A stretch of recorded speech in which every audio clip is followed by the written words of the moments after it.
দেখো এটা মজার টপিক পাইছি আমরা।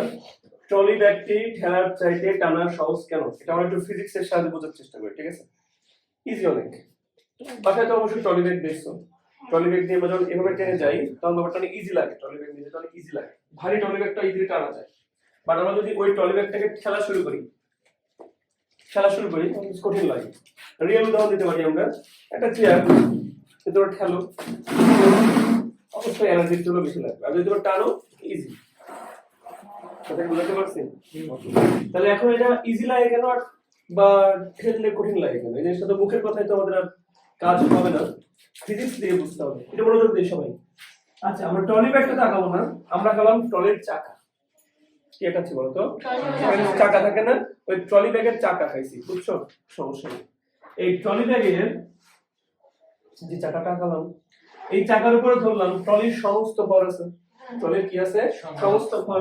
সমস্ত ভর হিসাবে কাজ করে। ওজন থাকে, ডাউট আছে তোমাদের? ট্রলির যে ভরটা, ওই ভরটাকে পৃথিবী কি করে? তার নিজের দিকে আকর্ষণ করে। ফলে ওজন থাকে, সেই ওজনটা করলাম কি আমরা? এম। ট্রলির যে ওজন সেটা কোন দিকে কাজ করে? এই নিচের দিকে কাজ করে। এটা বুঝতে কোনো ডাউট আছে? না।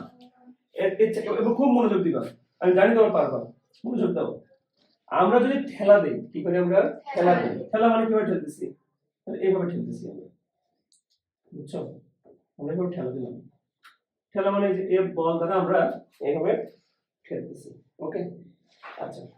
এবার আমি রেখাটাকে এইদিকে একটু বর্ধিত করলাম, বুঝছো? আচ্ছা, এখানে যদি আমরা একটা এক্স অক্ষ টানি, কি অক্ষ টানলাম? এক্স অক্ষ। আমি টানতেই পারি, আমাদের ইচ্ছা টানতেই পারি। এখন বলো তো, আমার এই বলটা এ বাঁকা হয়ে আছে না? সেদিন শিখিয়েছিলাম, মনে করে দেখো, যে আমার বল যদি এক্স অক্ষ বা ওয়াই অক্ষের উপর সরাসরি কাজ না করে এক্স আর ওয়াই অক্ষের মাঝে কোথাও কাজ করে, তাহলে কিন্তু এই বলটার কিন্তু এক্স অক্ষের উপরও প্রভাব থাকে, ওয়াই অক্ষের উপরও কি থাকে? প্রভাব থাকে। এবং বের করেছিলাম কিভাবে? এক্স অক্ষের উপর বের করেছিলাম cos থিটা দিয়ে, আর ওয়াই অক্ষের উপর বের করেছিলাম sin থিটা দিয়ে। মনে পড়ে? আচ্ছা, যদি মনে পড়ে না তাহলে একটু দেখো। ধরো এটা এক্স অক্ষ, এটা হলো ওয়াই অক্ষ। আমরা জানি এক্স অক্ষ আর ওয়াই অক্ষ সবসময় 90 ডিগ্রি অ্যাঙ্গেলে থাকে। কোন অ্যাঙ্গেলে থাকে? 90 ডিগ্রি। এখন যদি এখানে একটা বল কাজ করে এফ, এখানে এই এফটা যদি এক্স অক্ষের সাথে থিটা কোণ তৈরি করে, কি কোণ তৈরি করে? তাহলে এই এফ এর এক্স অক্ষের উপর যে একটা প্রভাব, সেই প্রভাবের মান হয় হচ্ছে এফ cos থিটা। আর ওয়াই অক্ষের উপর কতখানি? F sin theta. মানে এফ এর যে প্রভাবটা, এটা এক্স অক্ষের উপর থাকে এফ cos থিটা, আর ওয়াই অক্ষের উপর থাকে এফ sin থিটা। এটা কারণ সহজে বোঝার বুদ্ধি হলো, যার সাথে কোণ তার সাথে cos থিটা। কি বললাম? যার সাথে কোণ তার সাথে cos থিটা। বুঝি নাই? এই দেখো, এই যে কোণটা কোন অক্ষের সাথে উৎপন্ন করছে? এক্স অক্ষের সাথে। তার সাথে হবে f cos থিটা, আর অন্য অক্ষের সাথে হবে f sin থিটা। যদি বাই চান্স আমাদের এই বলটার কোণ এই অক্ষের সাথে দেওয়া থাকতো, তাহলে এই বরাবর বলতাম হচ্ছে f cos থিটা, আর এই বরাবর বলতাম হচ্ছে f sin থিটা। তাহলে মনে রাখার বুদ্ধি হলো, যার সাথে কোণ তার সাথে কি হবে? cos থিটা, আর অন্যের সাথে হবে কি বলতো? sin theta. বুঝতেছো আমার কথাগুলো? এবার এই যে আমরা বল প্রয়োগ করলাম, এই বলটা কি, এটা যদি আমরা এক্স অক্ষ কল্পনা করি, তাহলে এই mg বরাবর একটা y অক্ষ কল্পনা করা যায়? করা যায় না কল্পনা? কারণ এক্স অক্ষ আর y অক্ষ সবসময় কত ডিগ্রি অ্যাঙ্গেলে থাকে? 90 ডিগ্রি অ্যাঙ্গেলে থাকে, আমরা কল্পনা করতেই পারি। এবার এই বলটা ধরে নিচ্ছি আমরা এক্স অক্ষের সাথে উৎপন্ন করেছে থিটা কোণ। কি কোণ উৎপন্ন করেছে? থিটা কোণ। তাহলে এই বরাবর কাজ করবে কি? f cos theta. আর ঠিক এই mg যেদিকে আছে ওই বরাবরই কাজ করবে হচ্ছে f sin থিটা। অনেকের মাথার মধ্যে একটা কোশ্চেন আসা উচিত যে আপনি y অক্ষ আঁকাতেন হচ্ছে উপরের দিকে, এখানে আবার কোন দুঃখে y অক্ষ নিচের দিকে আঁকালেন? এটা কেন করলেন? y অক্ষ তো আমরা দেখো x অক্ষ থেকে উপরের দিকে আঁকাচ্ছিলাম না, তাহলে আমরা এখানে আবার y অক্ষ নিচের দিকে কেন আঁকালাম? কারণ হচ্ছে ডিপেন্ড করে বলের উপরে। বলটা কি এখানে উপর দিক কাজ করতেছে? বলটা আসলে কোন দিক কাজ করছে? তাহলে এর প্রভাবটা সবসময় কোন দিক থাকবে? নিচের দিকেই থাকবে। তাহলে y অক্ষ কি আমি উপর দিকে আঁকাবো? আমার y অক্ষ কোন দিকে আঁকাবো? নিচের দিকেই আঁকাবো। কেন নিচের দিকে আঁকাইছি সবাই বুঝতে পারছো? এবার এই বরাবর যদি f cos থিটা কাজ করে, তাহলে এই বরাবর কাজ করবে কি? f sin theta. এবার নিজেকে নিজে প্রশ্ন করো, একটা সাইকেলকে যদি আমি ধরো সাইকেল চালাচ্ছি, ধরে নাও যে এরা দুইজন সাইকেলটা প্রথমে ধরো ও সাইকেলটা পিছন থেকে ধাক্কা দিচ্ছে, যেন আমি দ্রুত সামনের দিকে যেতে পারি। ও যদি এসে মানে আরেকজন যদি এসে আবার দুজন মিলে আবার ধাক্কা দেয়, কোন দিকে ধাক্কা দেয়? আমাকে সামনের দিকে ধাক্কা দেয়, তাহলে আমার ধাক্কাটা বেশি লাগবে না? এখন আমার সাইকেলের বেগটা কি আরো বেড়ে যাবে না? তোমরাই বলো। এই চাকার যে ওজন মানে ট্রলি ব্যাগের যে ওজন আগে ছিল কি এমজি, এমজি একটা বল না? ওজন একটা কি বল না? আর এফ সাইন থিটাও তো ওই দিকে যোগদান করছে, যেদিকে এমজি কাজ করে সেদিকেই তো এফ সাইন থিটা কাজ করে। দুজন মিলে কি একই দিকে কাজ করতেছে না?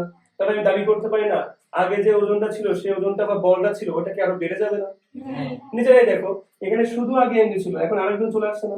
সে কি এফ সাইন থিটা, মানে টেকনিক্যালি এই ট্রলি ব্যাগের ওজন কি হয়ে গেছে? এখন বেড়ে গেছে। মানো তো, টেকনিক্যালি ট্রলি ব্যাগের ওজন কি হয়ে গেছে? বেড়ে গেছে, কারণ ওজনের সাথে আরেকটা বল যোগ হয়েছে, সেটা কি এফ সাইন থিটা। তাহলে এই দুজন চেষ্টা করতেছে থাকার, আর এ চেষ্টা করতেছে একটা কোন দিক যাওয়ার, সামনের দিকে নিয়ে যাওয়ার। তার মানে ঠেললে আমি যে বলটা প্রয়োগ করি, এই বলটা ঠেললে এর একটা মাত্র অংশ কি করে সামনের দিকে নেওয়ার চেষ্টা করে, সেটা কি এফ কস। আর অন্য যে আরেকটা উপাংশ সেটা কত এফ সাইন থিটা, সেটা আমার লস করে দেয়। কেন লস করে দেয়? বরং আরো ওজনটা বাড়ায় দেয়। ওজনটা কি করে দেয়? তা ঠেললে কি আমরা একটা কনক্লুশনে আসতে পারি, ঠেলা দিলে বস্তুর ওজন বৃদ্ধি পায়। ঠেলা দিলে বস্তুর ওজন কি হয়? বৃদ্ধি পায়। আসতে পারি না কনক্লুশনে? দেখতেই তো পাচ্ছি এর সাথে এফ সাইন থিটা কি হয়ে যাচ্ছে? যোগ। এবার 2 নম্বর কন্ডিশনে আসো। এবার আমরা ঠেলা না দিয়ে টানবো। এবার আগেরবারের মতো এখানে কে কাজ করতেছে? এমজি, তাই না? ট্রলি ব্যাগের ওজন কোন দিক কাজ করে? নিচের দিক কাজ করে। এবার আমরা কি করবো? ঠেলা সেবার টানবো না আমরা? কোনো কিছু আমরা কিভাবে টানি? এইভাবে টানি না? এইভাবে টানি না? চল ভাই যাই, টানি না আমরা? তাহলে আমরা এফ বল ধরে টানতেছি মূলত, এটি টানতেছি। বোঝার জন্য আমরা একটা এক্স অক্ষ আঁকেছি। কি আঁকেছি? একটা এক্স অক্ষ। বলো বল কোন দিক কাজ করতেছে? উপর দিকে। তাহলে ওয়াই অক্ষ কোন দিক কাজ করবে? এবার উপর দিকে। আর নিচের দিকে সময় নিচের দিকে হলে বল এবার উপরের দিকে হয়, ওয়াই অক্ষ কোন দিক যাবে? উপর দিকে। তাহলে এক্স অক্ষের সাথে একদম উচ্চ উপরের দিকে আঁকে দিলাম। এটা কোন অক্ষ হলো? এবার এই কোণটা যদি আমরা থিটা বলি, তাহলে এক্স অক্ষের সাথে থিটা কোণ উৎপন্ন করলে এই বরাবর কাজ করবে এফ cos থিটা, আর এই বরাবর কাজ করবে এফ sin থিটা। কোনো ডাউট আছে তোমাদের? এবার সাহস করে বলো, একটা বল নিছো, একটা বল ধরে আমি এই দিক টানতেছি আর ও ওই দিক টানতেছে, তাহলে কি আমার বলটার বাধাদান করতেছে না?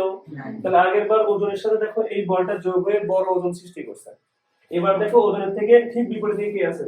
F sine theta. এবার কি ও ওজনটাকে কমাই দিবে না? তোমরা নিজেরাই বলো।